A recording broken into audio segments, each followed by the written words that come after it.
Hi, Alicia. Let's look at your new set of essays. We've got the school subjects in Germany. Here's what you wrote.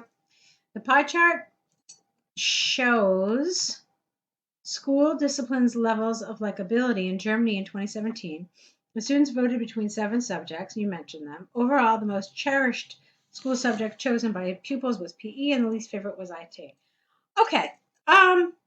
Most of this is good. I have a couple of comments just about word choice and a couple of grammar things. First of all, because school discipline is not a living object, we don't usually use the apostrophe S here or the S apostrophe. Okay? So what we do instead, you see, we use that typically for living things like the man's shirt or the woman's bracelet or whatever. Okay, usually for living things, the cat's leg, but we don't usually use it for things that aren't living.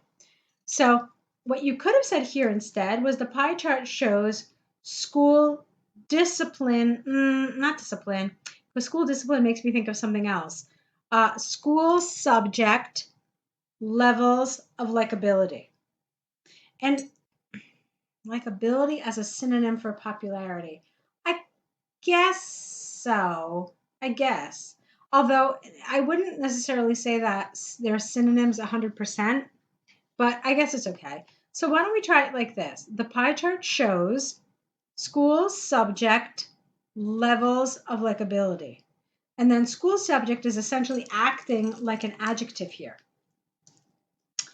And then it's not between, it's among. So they voted among 7 subjects. And then I didn't really like this word here, cherished, because it's not entirely appropriate here. Just because something was popular does not mean it was cherished. So cherished is something that has kind of a different meaning, so it doesn't really fit.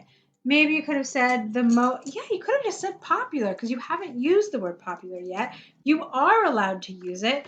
What is recommended is that you don't copy the language word for word or chunks of the language. So if you had said the most popular subject, that would have been just fine, really. Okay? All right, so even though PE was the most popular discipline with 22.9%, history was right behind with 22.4%, both being approximately half of students' preferences. 2 other school subjects mentioned were also not really likable, maybe well liked or preferred, you could have said. That would have been a good word. Representing nearly, not near, nearly a fifth of pupils' choice. Now, here, it's not pupil apostrophe S, but it's pupils S apostrophe because it's the choice of many pupils. Representing nearly a fifth of pupils' choice. Maths with 19.5% followed closely. Maths with 19% was followed closely by physics with 18.1%. Therefore, these 4 subjects can be considered the most popular. Good, I like that. In contrast, 3 subjects were the least favorite with less than 10% of the votes. Biology and geography were broadly similar. Nice expression there, very good. Were broadly similar in preference with 7.1 and 6.4% respectively, displaying an irrelevant difference of less than 1%. Good.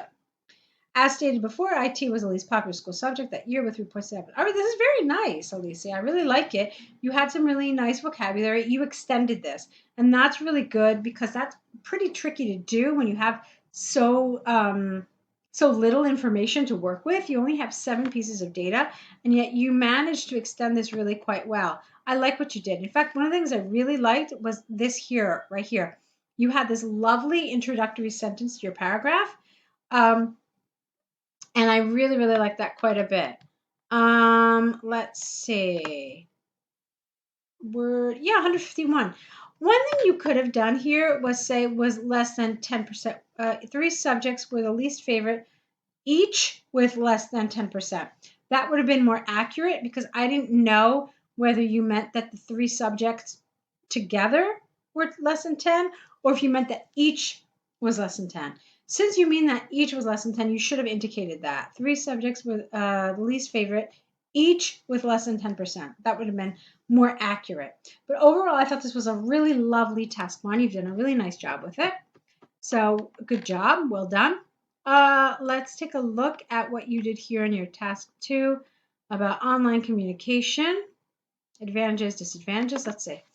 Experts throughout both the developing and developed world have debated about the benefits of online communication, yet there are some drawbacks that should be considered.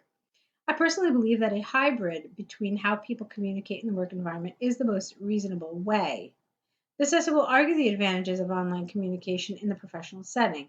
In order to demonstrate points and prove arguments, examples from the United Kingdom government and United Nations will be used. Okay. I like this quite a bit. Grammatically, it's accurate. You rephrased the topic, but that's kind of where my concern lies. Let me show you what I mean. You talked about the benefits of online communication, and then you say that there are drawbacks, and then suddenly you present your position where you're talking about work, but a hybrid. You never mentioned the opposite, which is, of course, in-person communication, in-person meetings, which is what is discussed here. So I felt like some of this was missing something. So maybe you could have been a little more specific in that first sentence. So let's see how that would have been. Experts throughout both the developing and developed world have debated about the benefits of online communication as compared to face-to-face or in-person communication. Okay? And then you could get rid of this part. And then I personally believe that a hybrid between we should have said that too as work. Yeah, I really wanted you to include that as well. Let me try it one more time. Experts throughout both the developing and developed world have debated about the benefits of online communication at work compared to face-to-face communication. I personally believe that a hybrid between how people communicate in the work environment is the most reasonable way. And that really works much better for me. All right, do you see the difference? Do you see how I incorporated all of that in that introductory sentence there? I think that would have been good. I also wonder if you could have economized here a little bit, maybe condensed some of this information a little bit more so you're not writing so much in your introduction. Okay?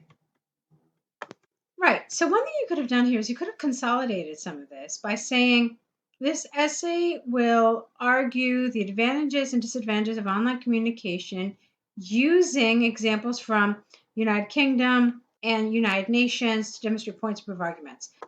On the one hand, there is ample evidence that digital communication has been vital for professionals nowadays. With has been, I would not have used nowadays. I would have said is vital for professionals nowadays. The central reason behind this is twofold. Firstly, the flexibility for employers and employees makes a massive difference in their daily routine, saving time and allowing more people to have access to a specific meeting or training session. Okay. Secondly, people spend less money in petrol, spend money on petrol because they do not have to commute as often. For example, recent empirical evidence or a recent empirical study by the UK government demonstrated that over 70% of employees in the UK would rather have an online meeting instead of a face-to-face meeting, especially because it saves them time, careful, and money. Okay, let's see. All right, so you're saying that it saves time and money. Fine, let's move on. On the other hand, although digital communication in the workplace has shown advantages, a negative impact on people's mental health cannot be dismissed. This is largely because when professionals work most of the time online, they lose the socialization factor, which is crucial for society. Furthermore, an additional downside is that employees tend to go from one meeting to another without having a break or time to vent. For instance, an extensive study by the UN showed that 55% of the professionals having only online meetings have experienced social anxiety. Thus, it is possible to state beyond doubt that companies should look out for their employees, here you wanted an apostrophe, well-being, once strictly online I would have said since strictly online meetings can affect their mental health. Okay. So, to conclude from the arguments and examples given, I firmly believe that a balance between face to face meetings is the most effective way to protect employees, again, well being. It's the same thing that you did here. Be careful. In fact, I would advise that you switch it up a little bit, maybe not use the same vocabulary, especially when it's so like close. You know what I mean? Okay. Is most effective way to protect employees' well-being while achieving. Where did my mouse go? I lost it. Achieving time effectiveness. It is predicted that a hybrid work model will grow in importance. All right. There's a lot of really great stuff I like in this essay. A lot of really good vocabulary. Very relevant. Very precise. That was really quite good. I want to just take a look again at some of your arguments to make sure that you really covered the task achievement part of this. So just give me a second to go through that, and I'll give you kind of final thoughts. All right, looking through it again, I'm really quite happy with this, Alicia. I think you did a really nice job. You covered the topic. You dealt with it quite well. I don't really have a lot of complaints, just little grammatical things that I want you to be careful about. Just some of that repetition in the vocabulary that I already mentioned, employees well-being, and just some of your apostrophes. I feel like you need to review some of the rules regarding this and when we use apostrophes and in which cases, etc. So I think, like I said, it's a really well done job. So keep at it. You're doing great. Let's see another set of essays from you. Correct these, add to your error correction list, and I'll wait to see your next set. Good luck.